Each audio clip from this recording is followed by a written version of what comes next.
फयाज चौहान ने हिना परवेज भट्ट की मुश्किल आसान कर दी। मुखालिफ जमातों के रहनुमाओं की ट्विटर पर नोक झोंक।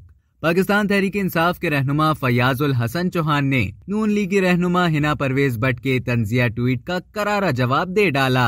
ज़िमनी इंतखाब से कबल हिना परवेज भट्ट पीटीआई चेयरमैन इमरान खान और खातून अव्वल बुशरा बीबी की दोस्त फरा गोगी के लिए तोहफा खरीदने गिफ्ट शॉप पहुंची थी और वहां से तोहफे से मुतालिक मदद तलब की थी।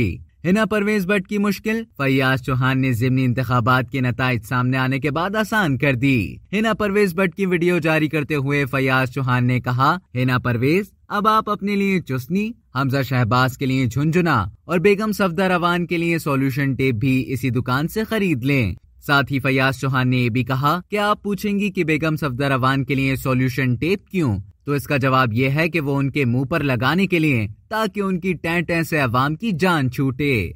अब तक के लिए इतना ही। मजीद खबरों और न्यूज अपडेट्स के लिए डेली जंग के YouTube चैनल को सब्सक्राइब करें और फेसबुक के पेज को लाइक करना ना भूलें।